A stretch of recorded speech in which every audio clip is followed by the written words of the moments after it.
Eternal Father, I offer you the body and the blood.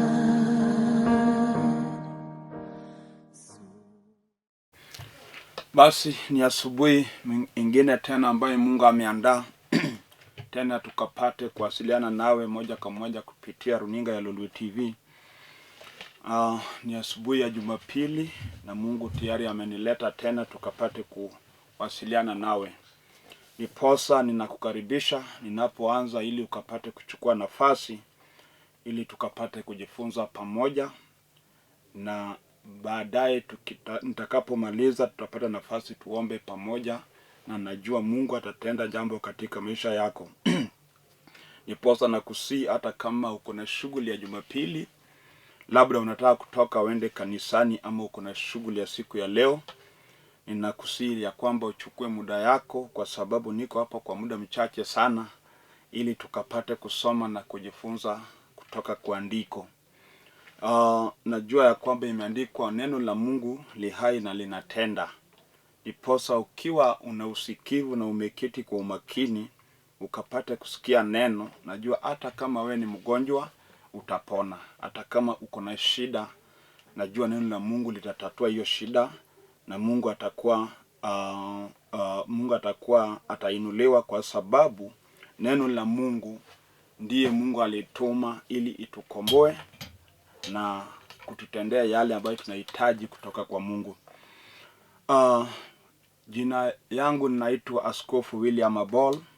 Mimi ni askofu wa kanisa ambayo inaitwa Efata Abol Trinity. Kwa sahii naishi hapa Nairobi na hudumu hapa Nairobi. Chukua Biblia yako ili tukapate kusoma nawe katika kitabu cha Luka mtakatifu. Tutasoma katika Luka mtakatifu, Luka 11 mstari wa 9.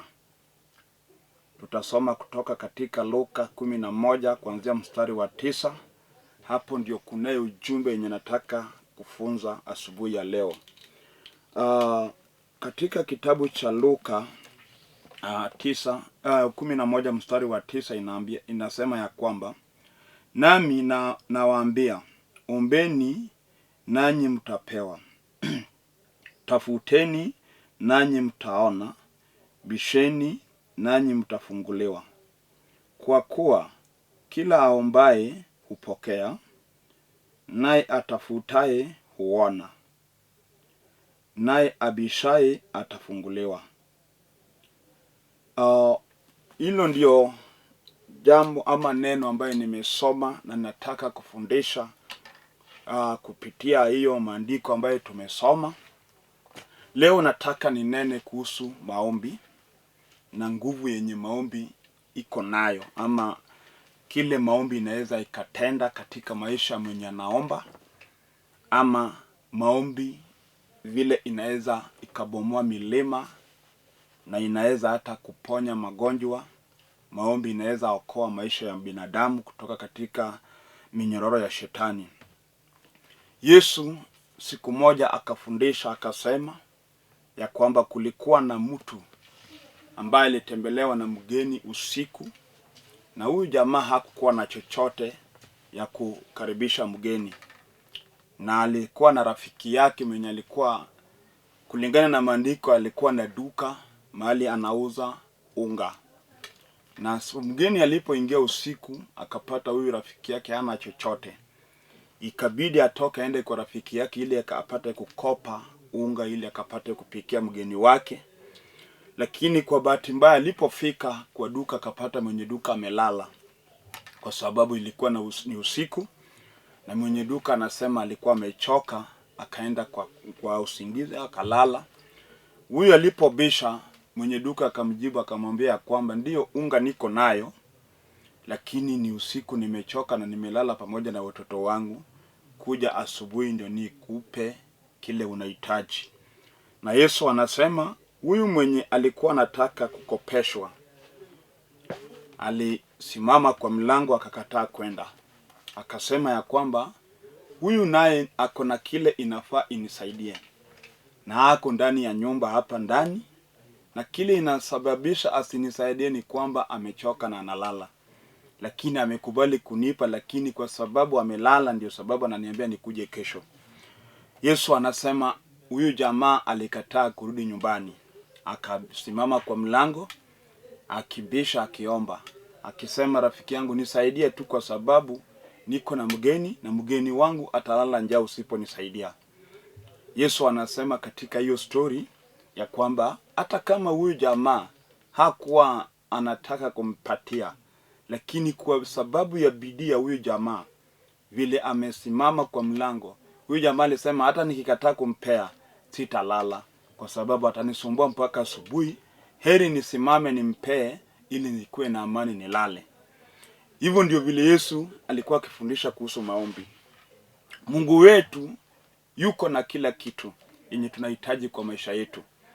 Mungu wetu ako na kila kitu yenye inafaa itusaidie. Na kila kitu yenye tunataka iko kwa mkono yake. Na unajua ya kwamba kila haiwezekani kwa binadamu, kwa Mungu wetu inawezekana. Labda unapitia changamoto, labda uko mgonjwa ama uko na shida, labda umeishi maisha yenye haina amani, umetafuta amani hujawahi pata. Kuna wengi tunaishi maisha ya kilio kwa yale tunapitia. Wengine wanapitia aibu kupitia kile inawafanya. Wengine wanapitia kukataliwa na wengine. Unaweza kataliwa hata na wazazi. Unaweza kataliwa hata na bwana yako ama bibi yako. Unaweza hata kataliwa na watoto wako wenye umewazaa. Kwa sababu shetani akiingia kazi yake ni kuharibu. Mpaka saa zingine kuna wale wanatembea na roho ya kukataliwa. Unakataliwa popote umeenda. Mpaka unashindwa nini inafanyika kwa maisha yako. Kuna wengine wamelose hope kwa maisha kwa sababu ya yale wanapitia. Unajua kuna wengi tuko na shida mpaka saa zingine unapata mtu anaketi anafikiria ile ajinyonge kwa sababu amejaribu kila kona imeshindikana. Mpaka saa zingine asubuhi ninapoongea nawe, unaponitazama, unaona ya kwamba umefika mwisho. Mpaka saa hii maisha yako unaona haina maana, mpaka hata unasema heri ukufe. Labda ni ugonjwa imekusumbua, umejaribu kutibiwa, imeshindikana. Labda unanitazama ukiwa pale hospitalini, madaktari wamejaribu, hauoni mabadiliko. Mpaka umekaa hapo ukiwa na uchungu, unalia, hauna amani. Ukisikia vile watu wanaongea ni kama siku zako zinaisha duniani. Hauna tumaini, hata imani imepotea. Na kuambia kwamba kunaye njia ambayo unaweza ukakutana na Mungu, na Mungu atatenda kile imeshinda madaktari, kwa sababu inawezekana kwake. Kwa nini Yesu akafundisha maombi?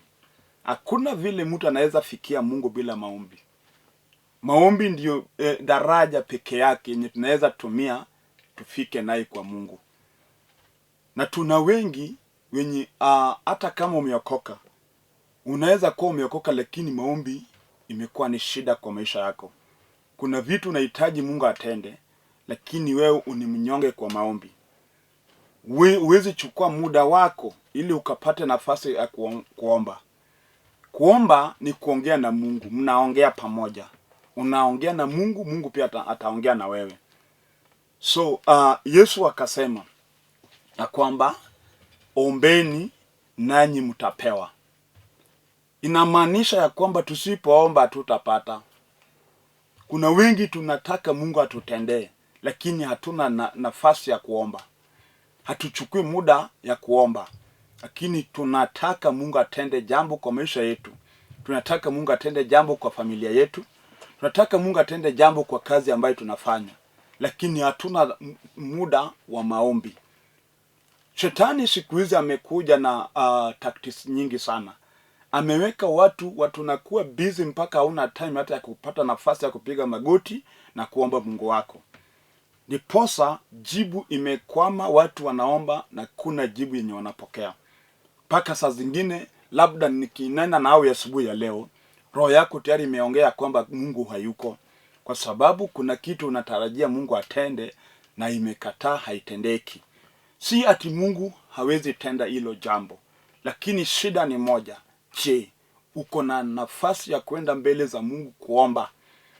Kuna wale wakiomba siku moja mbili wanachoka, roho yao inakufa, wanaachana na maombi.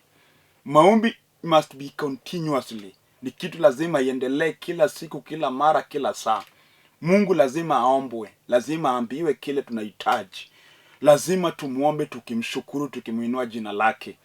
Hata kama amekutendea, kuna wengi wakitendewa hata hawana time ya kushukuru Mungu na kwenda kwa magoti waambie Mungu asante kwa kunitendea ile jambo. Labda ametenda kitu kubwa sana kwa maisha yako. Kuna wamama walilia kwa ajili wanahitaji watoto. Paka alikuwa analia mbele za Mungu amtendee. Lakini Mungu aliinuka na akamtendea na akapata mtoto. Lakini siku hizi ukimwangalia vile anatembea na hiyo wokovu wake, ni kama anadhiakia Mungu. Kwa sababu siku hizi hata saa zingine, leo ni Jumapili, watu wanatoka wanaenda kanisani kumtumikia Mungu. Wewe uko pale kwako una shughuli, unasema ya kwamba labda unataka kuangalia mtoto wako, unaosha nguo ya mtoto mwenye Mungu ndiye alikubariki nayo. Umesahau ya kwamba Mungu ndiye amekuondolea aibu na Mungu ndiye amefanya ukawa na huyo mtoto. So huyu mtoto inaweza kuwa shetani na sasa anaingilia hii maneno paka anakuweka busy ili usiwe na nafasi na Mungu mwenye alikubariki na huyu mtoto. So Biblia inatuambia kwamba bisheni, ombeni na mtapewa. Tusipoomba hakuna kile tutapata. Hata kama umeokoka, unatembea ya kwamba umeokoka, na kuambia bila maombi hautapata chochote. Without prayers you can't receive anything from God. Kile itafanya tupokee vitu kutoka kwa Mungu wetu, lazima tuwe watu wa kwenda kwa magoti na kuomba Mungu. Maombi iko na nguvu. Maombi inaweza ikabomoa ukuta. Maombi inaweza maliza magonjwa yenye imeshinda daktari katika maisha yetu. Maombi inaweza fungua milango yenye ilikuwa imefungwa. Ukiwa unachukua muda wako kuomba na kuambia Mungu, anasikia maombi. Na Mungu hujibu maombi ya watu wake. Watu wake wanaponyenyekea wakiomba, Mungu hujibu maombi yao. Kwa hivyo Biblia inatuambia kwamba ombeni na mtapewa. Mama, labda unahitaji amani kwa nyumba yako. Hauna amani kati yako na bwana yako. Umeishi maisha ya tabu, kilio. Shetani amegawanya nyumba yako, amuelewani na Bwana. Paka saa zingine umechoka na hii ndoa. Roho yake inakwambia kwamba utoke uende ukodeshe nyumba yako. Paka saa zingine umepanga hayo yote unataka kufanya. Lakini nakwambia hiyo jambo ambayo unapanga, hiyo haina jibu. Jibu iko kwa maombi. Hata kama shetani ameinuka kiasi gani katika ndoa yako. Labda ameleta usherati kwa Bwana, anatongoza wanawake, analeta shida, anawapigia simu ukisikia, anaharibu pesa yenye inafaa iwasaidie kwa raha. Umeongea na yeye hajawahi sikia, ni wewe kuwa unaongea na yeye. Lakini utakaporudi kwa magoti, ukabebe nyumba yako ukapeleke mbele za Mungu, ukaanze kulilia Mungu ukimwambia Mungu, huyu ndio bwana yangu ambaye ulinibariki naye ili tukapate kuishi. Shetani amemchukua.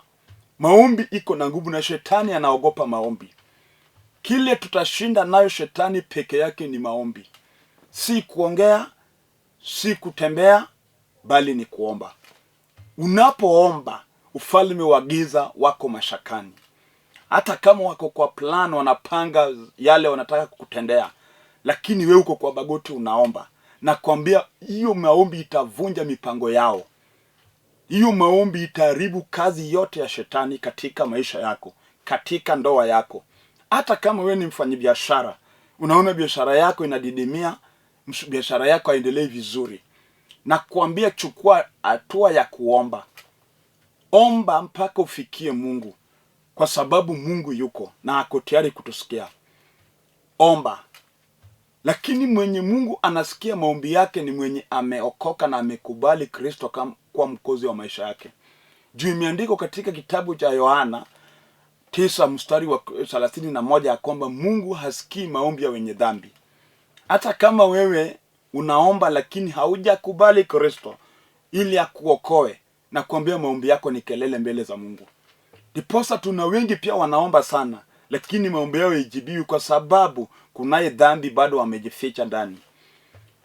Biblia inatuambia katika kitabu cha Isaya 59 ya kwamba mkono wa Bwana si fupi, hata masikio yake jaziba, lakini dhambi zetu ndio imetutenganisha na Mungu wetu. Ndiposa hata kama labda unakuwa unaomba, lakini kwanza chunguza roho yako. Jua ya kwamba je, Kristo ni mwokozi wa maisha yangu na natembea na uokovu kikamilifu, ama ni mimi ni mtu mwenye nimejificha kwa neno, nimejificha kwa kanisa, lakini tabia zangu si tabia mzuri. Labda unajua yale unatenda kisiri yenye inaweza fanya Mungu asisikie maombi yako. Juu kama hata mimi ni mchungaji, ninahubiri sahi kupitia hii runinga, ninaweza nikahubiri, lakini nisipotunza wokovu, nisipotembea kikamilifu na Mungu wangu, na kuambia kwamba Mungu hatasikia maombi yangu. Kwa sababu Mungu anaangalia roho ya binadamu na anajua kila kitu. Hata kama nimejificha watu wanitambui, Mungu ananitambua. Hata kama unaitwa jina gani, hata upewe jina Archbishop, upewe jina yote, hiyo ni jina. Lakini kile Mungu anataka ni roho yako. Ndiye anataka uokoke, usitembee na uokovu na unafanya dhambi kisiri. Kuna wale wanasema tunaomba, na kitabu cha Zaburi 14 nasema ya kwamba wale wajinga wamesema ya kwamba Mungu hayuko. Unaweza kuwa unaomba, lakini kile inafanya maombi yako isijibiwe, labda unajua. Unaweza kuwa mama, unaomba mpaka unaongea na lugha, lakini wewe ni mama wa hasira. Unakasirika, na ukikasirika unafanya maajabu hata kwa nyumba. Alafu baadaye unarudi kuomba mpaka unene na roho. Na kuambia hata uombe kiasi gani, kama hujabadilika, kama hujaomba ili dhambi ikuache, maombi yako ni kelele na haina jibu. Utakuwa unaomba, lakini Mungu hatasikia. Ndiposa asubuhi ya leo nataka unielewe vizuri ya kwamba si ati wengine pia wanaomba sana, si ati Mungu hawezi sikia maombi yako, lakini chunguza roho yako, chunguza matendo yako, chunguza vile unavyotembea na Mungu wako. Wengine hata wamekuwa watu wa kutoa, akienda kanisani fungu la 10 anatoa sadaka, anatoa kila kitu, lakini baraka hapokei. Hakuna jibu kwa matoleo yenye unatolea Mungu wako. Si ati Mungu hawezi akakubariki, lakini kunaye labda dhambi ambayo bado unaishi nayo yenye inazuia Mungu asikubariki. Kabla ya kufanya haya yote, inafaa kwanza tuchunguze roho yetu. Tujue ya kwamba tumeokoka na Mungu anataka tutembee kikamilifu. Kuna wale ni washerati lakini wanasema wameokoka. Kuna wale wanaenda kwa waganga na wanasema ni wameokoka.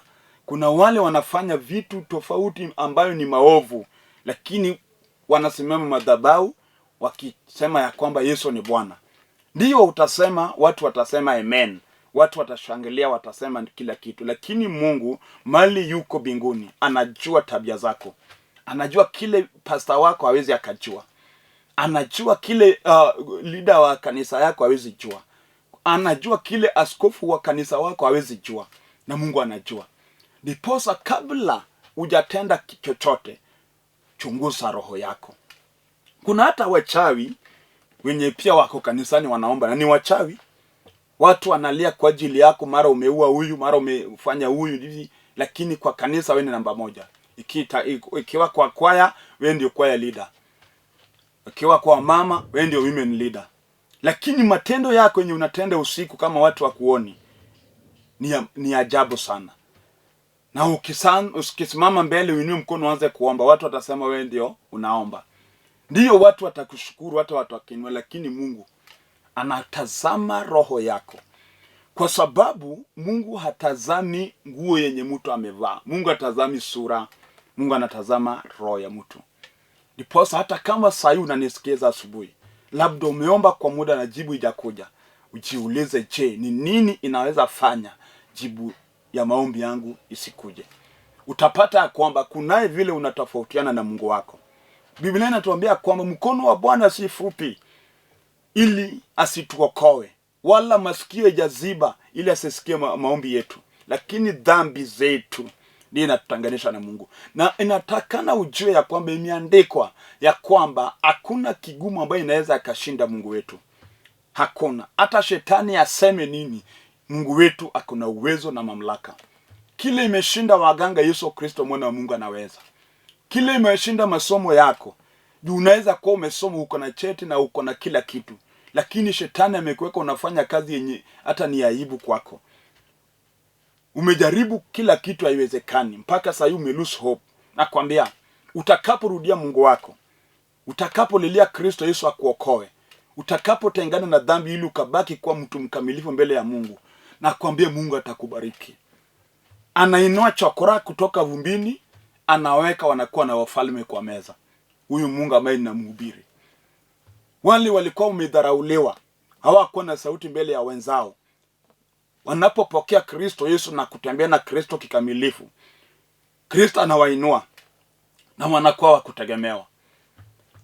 So mtu akiokoka na achane na dhambi, haijalishi uko katika hali gani, haijalishi watu wamekudharau kiasi gani, hata kama ni boma yenu, ni boma ambayo imebaki nyuma, watu wanadharau, hata wazazi wako wanatukanwa ukisikia.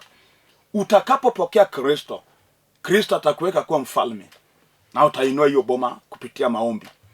Kwa sababu imeandikwa ya kwamba ombeni na mtapewa. Wale Yesu anaongea nao ni wale wamekubali Kristo, ya kwamba ombeni na mtapewa. Na neno la Mungu ni hakika, neno la Mungu ni ukweli. Akisema tukiomba tutapewa, hivyo vile imeandikwa ndio vile itatendeka. Kwa hivyo tunapochukua nafasi kuomba, Mungu wetu anatusikiza mbinguni na anajibu maombi yetu. Haijalishi shetani ametenda nini. Hata sasa niliona hapa Kenya, tunaona tuna ukame, uchumi umeharibika, watu wanaishi wakilia, wengi wanakufa na njaa. Kuna wale hata maji ya kukunywa peke yake hawezi pata, kwa sababu kunaye kitu ambayo inafanya Mungu asilete mvua katika nchi. Lakini tutakapoomba maombi ya ukweli, si maombi ya kufurahisha wanasiasa. Unajua sisi wachungaji pia tunafanya mambo yenye inaweza fanya Mungu hata hukumu nchi. Juu tunaenda pale kuomba ili wanasiasa watuone. Tunaomba ili tufurahisha wanasiasa.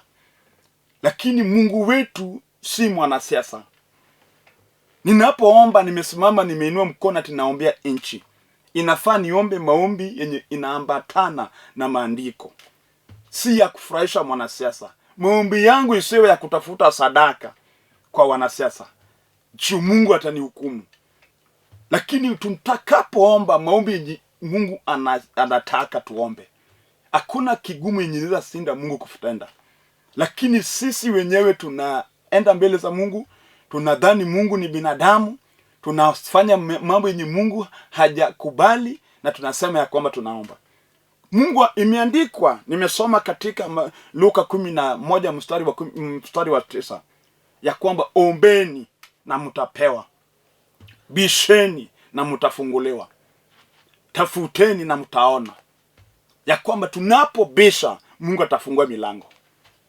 Asubuhi ya leo nataka nikwambie, hata kama ni mlango gani imefungwa mbele yako, umejaribu kuifungua imekataa, wacha kung'ang'ana na irudi kwa magoti. Anza kuomba, ambia Mungu, Jehova, hii mlango lazima ifunguke kwa jina la Yesu Kristo. Na kuambia itafunguka. Hata kama wewe ni msichana, mlango ya kuolewa imeshindikana, imefungwa. Unapata wanaume wanacheza na wewe, wanakuacha. Labda wanakuacha na watoto, wakikupea mimba anakuacha na mtoto, wanaoa wengine.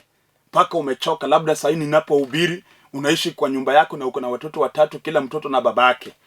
Paka sasa unakuwa naibu, uko na uchungu, sika uweze lala, unafikiria vile umekuwa na mafikirio mengi. Paka saa zingine unaona ili hata waheri ukufe kwa sababu umedharauliwa hata kwa familia. Na kuambia hiyo mlango ya ndoa ambayo imefungwa, kunaye kifunguo ambayo inaweza ikafungua. Na kifunguo ni maombi peke yake.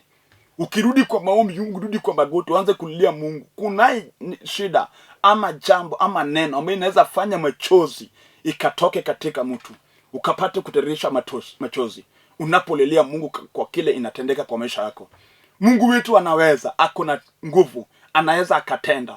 Lakini je, maombi yetu inaambatana na maandiko?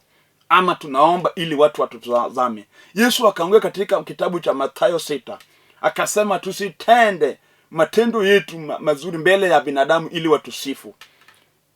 Anasema tunapotaka kuomba tuingie katika nyumba, tufunge milango na tubaki na Mungu peke yake.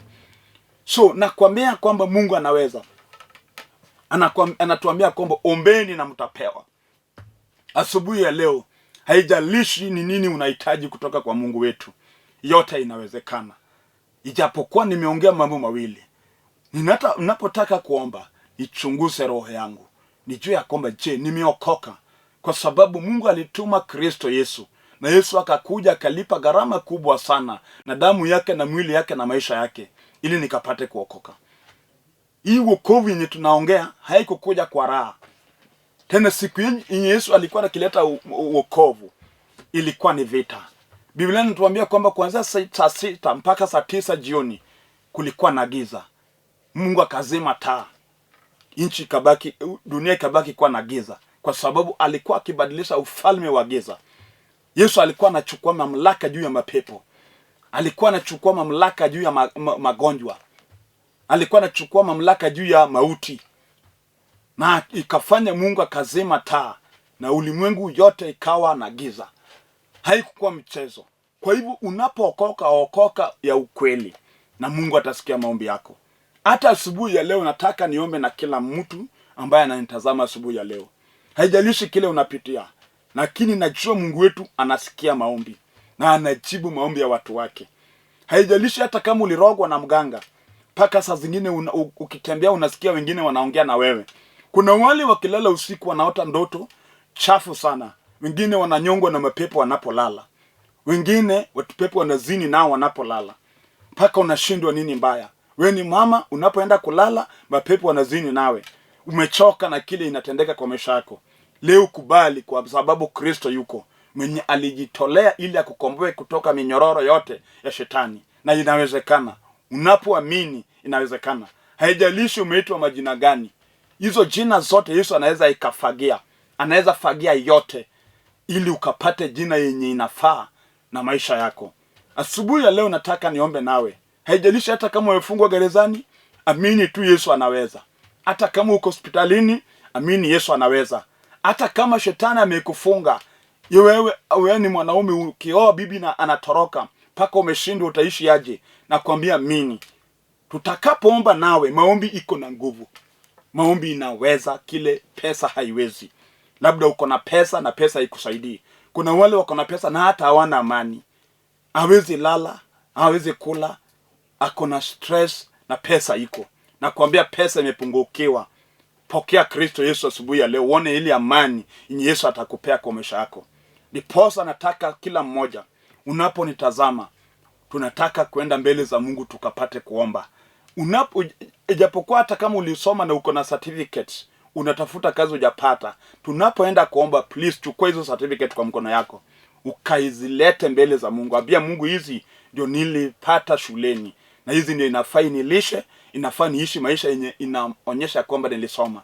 Na tutakapoomba, Mungu atafungua njia na kazi utapata. Ndiposa amini kila mmoja. Kama wewe ni mgonjwa, wekelea mkono mahali na kuuma ili tuombe Mungu akuponye. Tunaomba. Baba wetu, kwa jina kuu la Yesu Kristo, Jehova, ninakuinua asubuhi ya leo kwa ajili ya wote ambaye wananitazama asubuhi ya leo. Tazama huyu mama ambaye analia kwa ajili ya ndoa. Baba, ukamrehemu, ukamtendee. Huyu kijana ambaye njia zake za kazi zimefungwa, Jehova, umesema ya kwamba tukiomba tutapata. Mpe kazi vile anaomba mbele yako. Huyu mgonjwa, Jehova, ukapate kunyosha mkono wako, ukamguze na ukamponye. Huyu mama ambaye deni imemkumba, kila kitu ni deni kwa maisha yake, Jehova, ukamrehemu asubuhi ya leo. Nyosha mkono wako, guza kila mmoja ambaye sahii ameinamisha kichwa chini, Mfalme akiitisha jambo katika maisha yake. Asante Yesu, kwa sababu wewe uko na uwezo na mamlaka, na imeandikwa ya kwa mkono yako si fupi. Guza kila mmoja, guza nchi yetu ya Kenya. Jehova, badilisha hii nchi, utupe amani, ulete mvua, ukatuponye, kwa sababu sisi wote ni watu wako. Asante Jehova, kwa sababu wewe ni Mungu na jina lako lipewe sifa. Na ni kwa jina la Yesu Kristo nimeomba na kuamini. Amen. Nimeshukuru Mungu ambaye tumeomba, na Biblia inatuambia kwamba tunapoomba tuwe na imani na itatendeka. Nataka uwe na imani, lakini hatua yenye uchukweni ya kwamba pata kuokoka. Tafuta kanisa mahali injili ya Kristo Yesu inahubiriwa. Nenda pale, utapata mchungaji, atakuelekeza na atakufundisha na atakuombea, na utaona umefungulewa na Mungu atabariki maisha yako. Namaliza nikirudia jina langu tena. Mimi ni Askofu William Abol. Kwetu ni Alego Murmalanga, Siaya County. Kwa sahi naishi Olympic Kibera, na hapo Kibera ndio mali niko na kanisa mali na hudumu. Ninawakaribisha wote mlio Nairobi. Kama unaweza taka kuja kanisani, please kuja tu mpaka Olympic Stage ama Olympic Primary Kibera.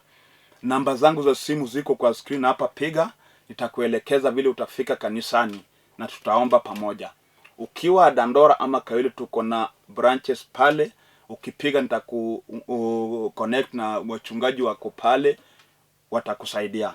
Hata ukiwa Siaya Ugenya tuko na kanisa hapo Sega, tuko na kanisa Imbo Usenge, tuko na kanisa Murmalanga, tuko kanisa Ngia, Asembo Yude, tuko na makanisa sehemu tofauti tofauti. Ukipiga simu nitakuelekeza. Namba yangu ya simu ni 0721280025, 0721280025.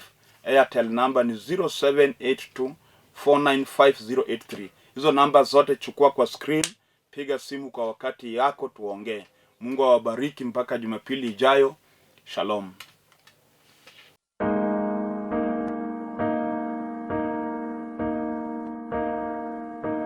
Eternal Father,